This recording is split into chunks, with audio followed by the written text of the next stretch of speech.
জীবন করে সুমহান কোরআন কোরআন, সরল পথের পয়গাম কোরআন কোরআন, খোদার দেয়া এহসান কোরআন কোরআন, মুখর সারা দিন রাত বুকে ঠোঁটে আয়াত আয়াত, যত খাতির সবই কোরআন। أعوذ بالله من الشيطان الرجيم. بسم الله الرحمن الرحيم. قد سمع الله قول التي تجادلك في زوجها وتشتكي إلى الله والله يسمع تحاوركما إن الله سميع بصير. الذين يظاهرون منكم من نسائهم ما هن أمهاتهم إن أمهاتهم إلا اللائي ولدنهم وإنهم ليقولون منكرا من القول وزورا وإن الله لعفو غفور. صدق الله العظيم. ওই কুটিহীন নীল আকাশ ভুবন মাঝে তুমি কুদরতি ইশারায় রেখেছো, এই শ্যামল পৃথিবীর চিত্রখানি তুমি নিপুণ তোমার হাতে এঁকেছো। ওগো আল্লাহ শুকর তোমার, আমার যে মুসলিম করেছো। ওগো আল্লাহ শুকর তোমার, আমার যে মুসলিম করেছো। তুমি সাগরের বুকে দিলে কান্না, তুমি পাহাড়ের বুকে দিলে ঝর্ণা। ও তুমি সাগরের বুকে দিলে কান্না, তুমি পাহাড়ের বুকে দিলে ঝর্ণা। আজ নিশিরাতে রই দূর নীলিমায়, আজ নিশিরাতে রই দূর নীলিমায়, তুমি আলোর প্রদীপ খানি দিলেছো। ওগো আল্লাহ শুকর তোমার, আমার যে মুসলিম করেছো। ওগো আল্লাহ শুকর তোমার, আমার যে মুসলিম করেছো। তুমি সৃষ্টি জীবের মাঝে দিয়াছো প্রাণ, গাইতে দুনিয়ায় তোমারি গান। ও তুমি সৃষ্টি জীবের মাঝে দিয়াছো প্রাণ, গাইতে দুনিয়া গাই তোমারি গান। এই দুনিয়ার বুকে দাঁড়ে দিয়াছো জনম, এই দুনিয়ার বুকে দাঁড়ে দিয়াছো জনম, তার মরণ খাতায় নাম লিখেছো।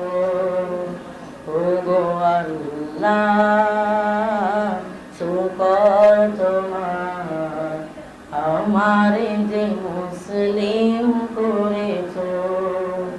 ওগো আল্লাহ শুকর তোমার, আমারে যে মুসলিম করেছো। আসুন্নাহ মডেল মাদ্রাসা কর্তৃক আয়োজিত আজকের প্যারেন্টিং তারবিয়া অনুষ্ঠান এবং হিফজ সমাপনী অনুষ্ঠান ও বিদায়ী সম্বর্ধনা অনুষ্ঠানে উপস্থিত হয়েছেন আমাদের সম্মানিত অভিভাবক অভিভাবিকারা এবং অনাগত আমাদের আজকের প্রধান অতিথি, বিশেষ অতিথি, প্রধান মেহমান। ইনশাআল্লাহ অল্প কিছুক্ষণের মধ্যে আমাদের আজকের অনুষ্ঠান শুরু হয়ে যাবে। মূলত আজকে আমরা কয়েকটা প্রোগ্রামকে একসাথে সমন্বয় করেছি। তার মধ্যে প্রথম পর্ব থাকবে আমাদের অভিভাবকদের জন্য বিশেষ কিছু পরামর্শ। প্রতিষ্ঠানে আমরা সূচনা লগ্ন থেকে বছরের শুরুতে বাচ্চাগুলো প্রতিষ্ঠানের জন্য আমরা পাঠিয়ে দিই, মান্থলি বেতন দিই। এভাবে যদি প্রতিষ্ঠানে বাচ্চা রেডি করা যেত তখন আর মা বাবার উস্তাদের এত বেশি কষ্ট করতে হতো না। তো ব্যতিক্রম ধর্মীয় অনুষ্ঠান হলো হেফজ প্রতিষ্ঠানগুলো। হেফজ প্রতিষ্ঠানে একটা বাচ্চা শুরু থেকে শেষ পর্যন্ত শেষ করতে কি পরিমাণ কষ্ট হয় উস্তাদ মহোদয় জানেন। কিছুটা মা বাবা অনুভব করতে পারে, কারণ এই প্রতিষ্ঠানগুলোতে আমাদের এখানে দুইটা সেকশন আছে মাদ্রাসায়, একটা জেনারেল বিভাগ আর একটা হিফজ বিভাগ। হিফজ বিভাগের বিষয়টা সম্পূর্ণ আলাদা, সম্পূর্ণ প্রতিষ্ঠানের নিয়ন্ত্রণে। কোনো অবস্থাতেই ঘরে সেগুলাকে পরিবেশ নিয়ন্ত্রণ রাখা যায় না। একটা ঘরে স্বাভাবিক মোবাইল থাকবে, স্বাভাবিক এখন টিভিও থাকে, স্বাভাবিক ঘরের বিভিন্ন প্রোগ্রাম, মেহমান, এগুলোর কারণে আমরা সেজন্য হেফজখানে কয়েকটা বিভাগ রাখি। নাজরা বিভাগ, কায়দা, আমপারা, ওখানে শেষ করি। কোরআন শরীফ শেষ করার পরে আমরা হিফজের জন্য তাদেরকে কি করি, আবাসিকের জন্য শর্ত দিই। কারণ হলো 3টা বাজে একটা বাচ্চা ঘুম থেকে উঠে ঘরের মধ্যে পড়া অসম্ভব।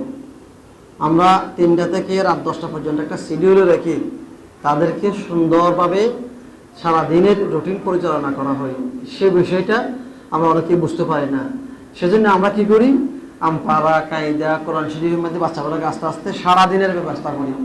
বাচ্চা বুঝতে পারে যে সে একজন হলে আমাকে থাকতে হবে, সেই বিষয়টা আমরা খেয়াল রাখি।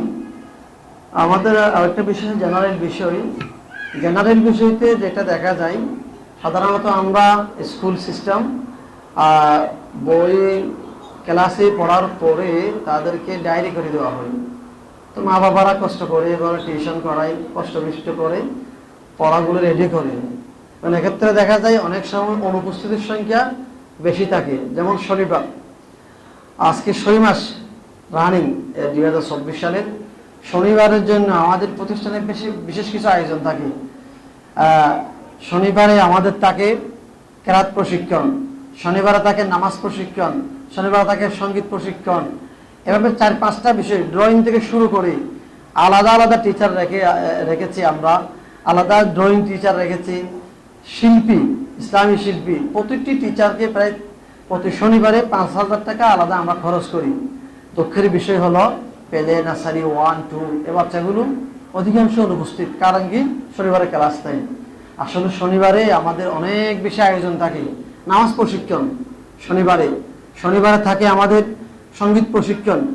কিছু বাচ্চা দেখা যাবে সঙ্গীতের উপর তাদের মন মানসিকতা বেশি পরিবর্তন হয়, সঙ্গীত তাদের ভালো লাগে, তারা বড় হলে সেটা দিয়ে দেখা যাবে কাজ করবে। আর কিছু বাচ্চা দেখা যাবে অঙ্কনে ভালো, ইসলামী অঙ্কনগুলো আমরা প্র্যাকটিস করাই। আর কিছু বাচ্চা আছে দেখা যাবে তারা সঙ্গীতও কম পারে, অঙ্কনও কম পারে, তারা কেরাতে পারদর্শী হয়, নামাজে তাদের একটু আনন্দ পাচ্ছে, তারা সেটা নিয়ে তারা কাজ করবে। আমাদের উদ্দেশ্য হচ্ছে এটা। সেজন্য প্রতিষ্ঠানের যে কোনো প্রোগ্রামকে আমরা একদম খুব আন্তরিকতার সাথে মনে প্রাণ নিতে হবে। আমরা আসলে আজকের বিষয়টা আমাদের মুরব্বীরা আজকে যেটা বলবেন সেটা মূল হচ্ছে এটা, প্রতিটি অভিভাবক অভিভাবিকা। এখন দেখা যায় একটা বাচ্চা প্রতিষ্ঠানে আছে, প্রতিষ্ঠান খোলার তারিখ, বিবাহের অনুষ্ঠান, আকিকার অনুষ্ঠান, একটু 4 থেকে 5 বছর যদি আমরা একটু ধৈর্য ধরি, আকিকা বন্ধত ফেলান, বিবাহ, যে কোনো অনুষ্ঠান, এটা যদি আমরা আমাদের বাচ্চাগুলোকে খেয়াল না করি, প্রতিটি প্রোগ্রামে অ্যাটেন্ড করাই, তাহলে পড়ার অনেক বরকত কমে যাবে। কি হবে, বাচ্চা সারা রাত অনুষ্ঠান ছিল, সকালে আসতে পারে না। এখন আসতে না পারলে কি হবে, আমি তো পড়া রেডি করাই দিচ্ছি। আসলে পড়াটা তো আল্লাহ যারা যতটুকু মেধা দিয়েছে ততটুকু হয়ে যাবে। আসল হচ্ছে পরিবেশটা, পরিবেশ। আমরা একটা অ্যাটেন্ডেন্সের উপর 20 নম্বর রেখেছি, সেটা অনেক সময় আমরা বাচ্চাদের ক্ষেত্রে দিয়ে ফেলি।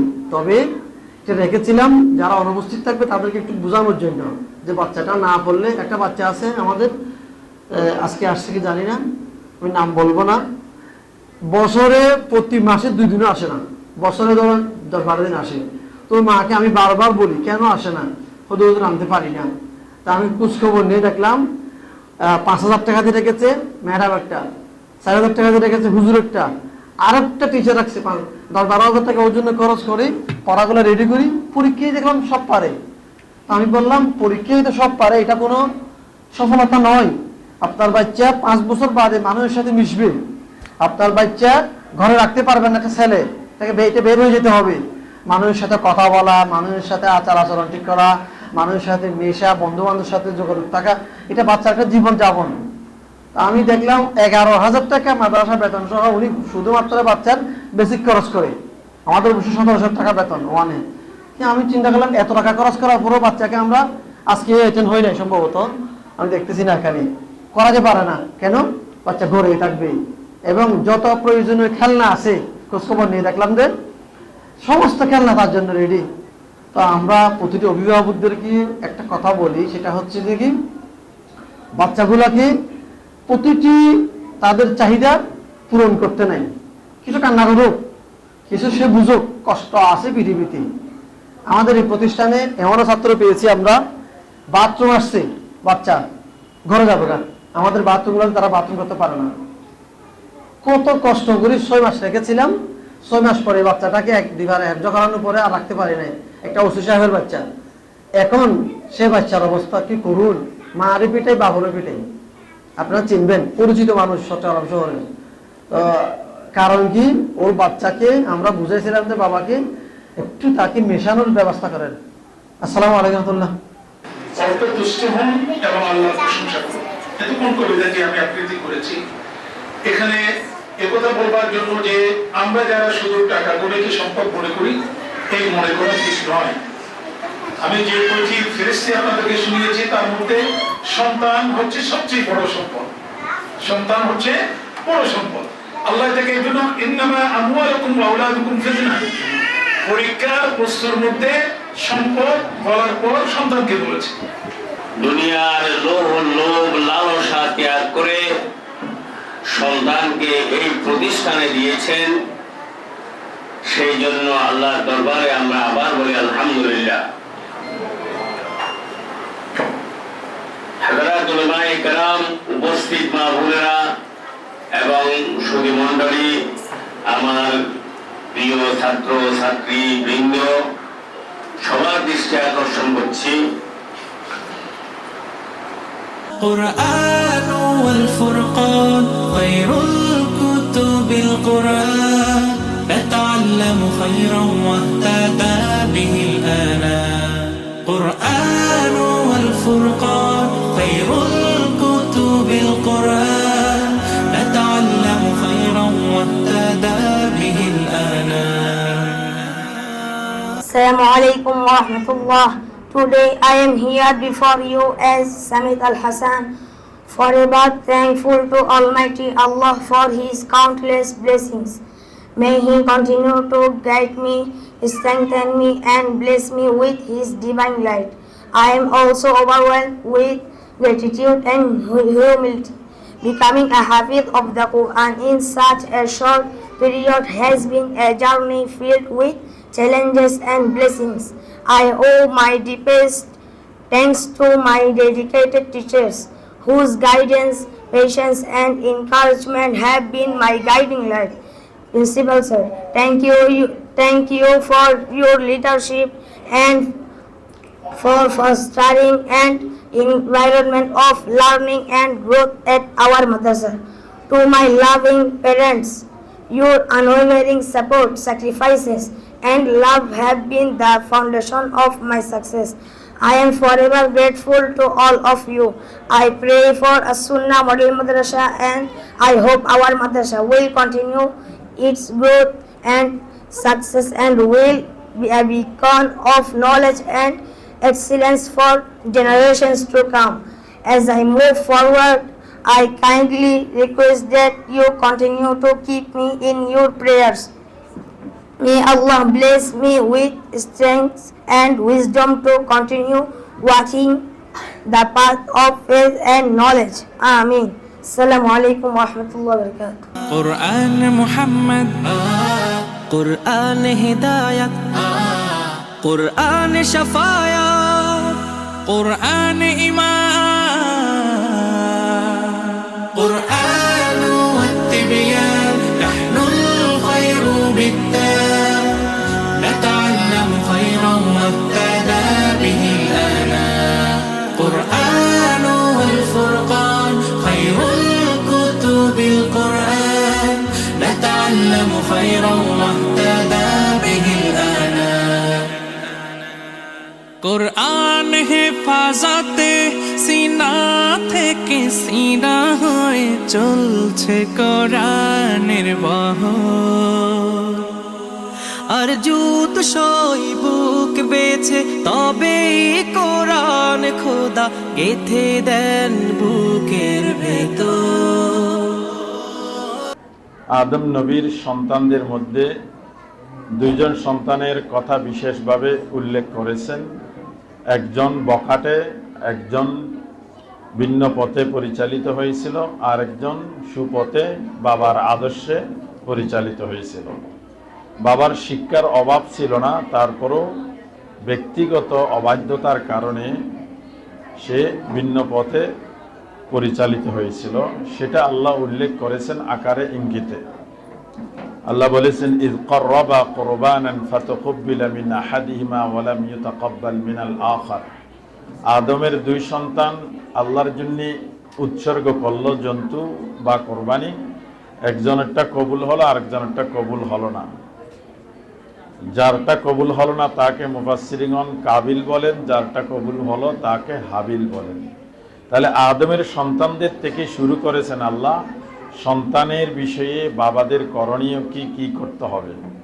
আপনি যদি কোরআনের আঁখে বাঁকে খুলে দেখেন, বাবা ভালো হওয়ার পরেও সন্তান, কিছু সন্তান অবাধ্য হয়েছে, যেমন নূহ নবীর সন্তান।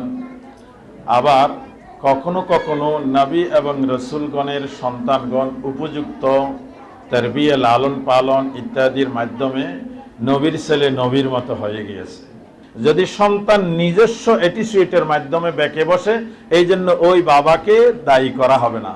হযরত আলী ইবনে আবি তালেব বলেছেন, আল্লিমুহুম ওয়া আদ্দিবুহুম, তাদেরকে শুধু শিক্ষা দিলে হবে না, তাদেরকে তাদিবও দিতে হবে, আদব কায়দাও শিক্ষা দিতে হবে। তাহলে কোরআনে আল্লাহ এগুলো কেন তুলে ধরেছেন? আল্লাহ কোরআনুল কারীমে বলেছেন, আল মালু ওয়াল বানুনা জিনাতুল হায়াতিদ দুনিয়া, সূরা কাহফে, সন্তান সন্ততি পৃথিবীর জীবনের সৌন্দর্য। আবার সে কথাই বলেছেন, সন্তান সন্ততি সম্পদ থেকে কেউ কেউ তোমাদের শত্রু হয়ে যাবে। সূরা আল মুজাদালার মধ্যে বলেছেন, ইয়া আইয়ুহাল্লাযীনা আমানু ইন্না মিন আওলাদিকুম ওয়া আজওয়াজিকুম আদুওয়াল লাকুম ফাহযারুহুম, তোমার সন্তান, তোমার স্ত্রী, তোমার পরিবার পরিজনের মধ্যে কেউ কেউ তোমার শত্রু হয়ে যাবে। তাহলে পার্থক্যটা কোথায়? পার্থক্য হলো আমাদের চিন্তাগত, আমাদের পরিকল্পনাগত। এজন্য উলামা ইকরাম বলেছেন, এই যে আমানত আমাদের কাঁধে দিয়ে দিয়েছেন, এই আমানতটা যথাযথভাবে আমাদেরকে যদি রক্ষা করতে হয়, কয়েকটি নীতিমালা অনুসরণ করতে হবে। আমাদের সমাজ ব্যবস্থায় সন্তানরা বেঁকে বসতেছে, এর জন্য অভিভাবকের কিছু দূরভিসন্ধিমূলক সিদ্ধান্ত অনেকাংশে কাজ করে।